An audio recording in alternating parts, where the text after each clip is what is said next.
Olá, meu nome é Leonardo Palombini e sou professor na área da Geografia. Estou atualmente concluindo a minha formação em Pedagogia como segunda licenciatura pela Faculdade Ibra.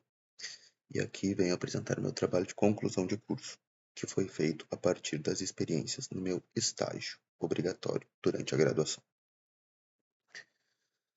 Bom, de forma introdutória, podemos dizer que a educação infantil hoje e os anos iniciais têm como pilares tanto o letramento, ou a apresentação do mundo letrado às crianças, como também a apresentação da natureza, né?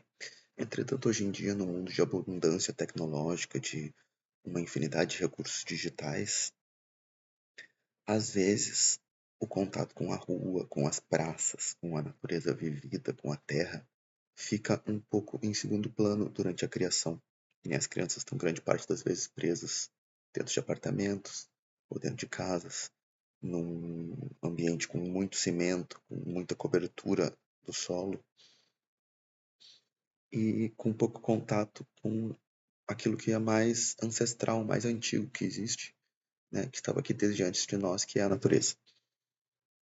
E esse contato com a natureza ele é essencial tanto para o aprendizado da criança, como para também a sua própria constituição enquanto ser humano.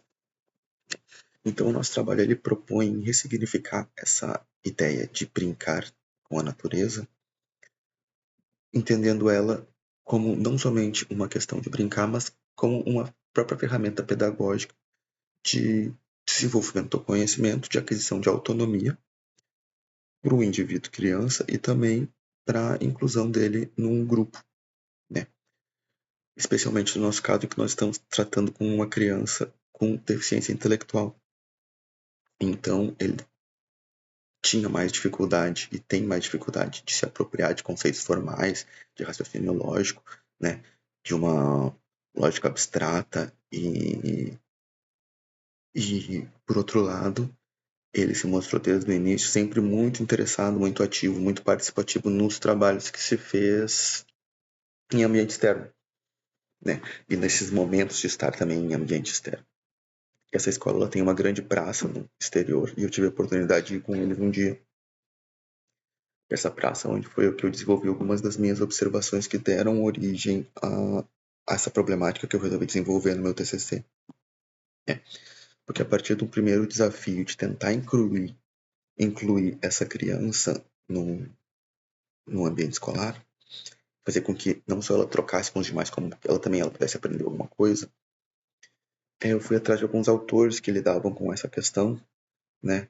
E principalmente buscando essa questão do brincar e da natureza, porque eu vi ali a potencialidade que ele tinha quando ele tinha contato com esse mundo externo, né, a escola, onde existe tanta dinâmica, tanto movimento e ao mesmo tempo tudo muito pequeno, né, a terra, as formigas, as folhinhas, os galinhos, né, a árvore que tem as suas casquinhas. Então eu vi que ele gostava de observar essas coisas, né, e ali eu vi uma potencialidade de fazer talvez um trabalho pedagógico. E aí fui atrás de autores que tinham alguma coisa que falaram sobre isso. Eu vi, num primeiro momento, a questão do Vygotsky, né, que é quem diz que o brinquedo, para uma criança, é como se fosse a criação de um mundo simbólico. E esse mundo simbólico, na medida que ele vai se repetindo dia após dia nessa brincadeira, ele cria um comportamento diário que vai operar na criança dentro do mundo dos sentidos dela, através do que ele chama da zona de desenvolvimento proximal, né? Que lhe permite, então, se apropriar melhor das coisas que existem no mundo externo. Ao mesmo tempo, vai ter o Richard Louv, que vai falar que o meio natural ele oferece uma espécie de fascinação suave, né? Contrapondo-se a um ambiente escolar tradicional que, às vezes, é muito saturado de estímulos artificiais, né? E também de uma certa rigidez de ocupação do espaço, não sei, e de comportamento. Então, a gente vai ter também o Friedrich Schiller, que diz o ser humano só é inteiro quando brinca. Então, buscando essa inteireza, né, e também a partir de uma transdisciplinaridade para atuar com esse aluno com deficiência intelectual ao longo do meu estágio, eu busquei trazer essa questão do lúdico né? Que o próprio autor diz que no contexto da deficiência intelectual, o lúdico ele reduz a ansiedade do erro e ele respeita a singularidade do próprio ritmo biológico de cada um, que é diferente do contexto formal de avaliação, né?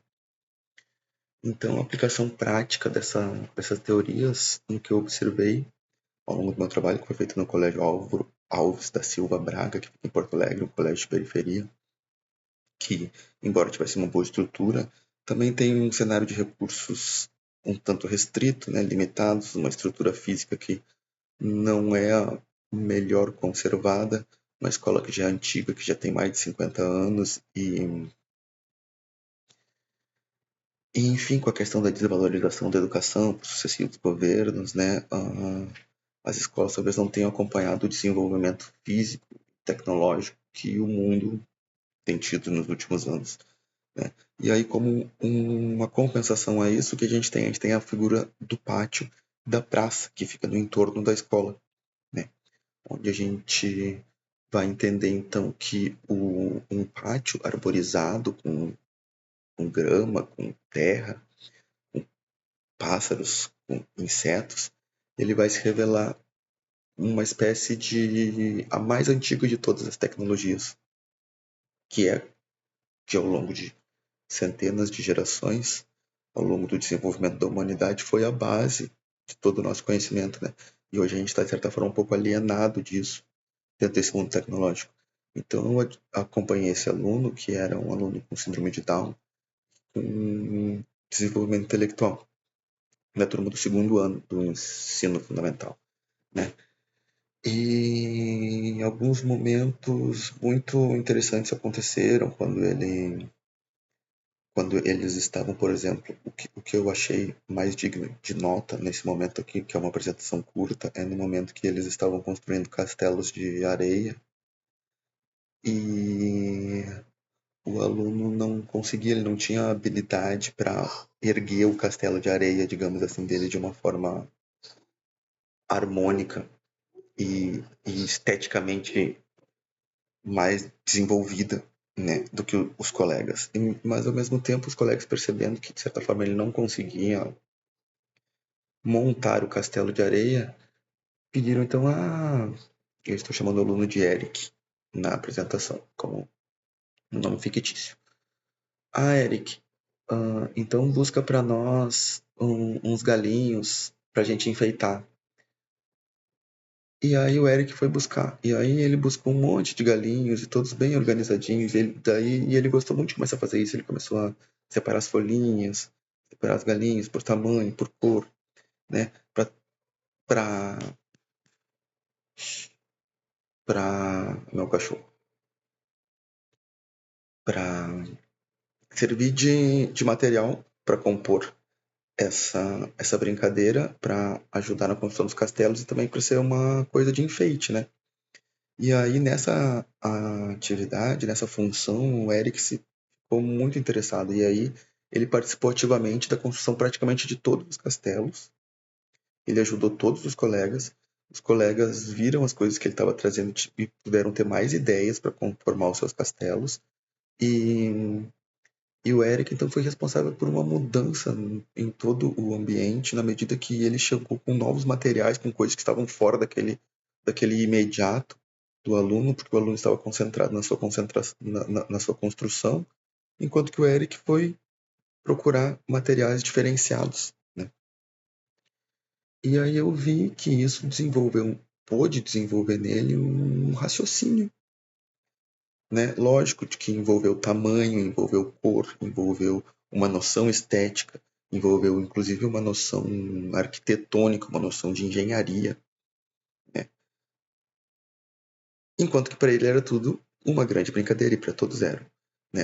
Mas ao mesmo tempo era um trabalho pedagógico e aí eu percebi que através desse tipo de contato com a natureza é possível que a criança com deficiência intelectual, que muitas vezes não consegue um, ter um desenvolvimento muito grande dentro da sala de aula, ali ela consegue avançar mais, né? E de uma melhor forma, com mais qualidade dentro do aprendizado, digamos.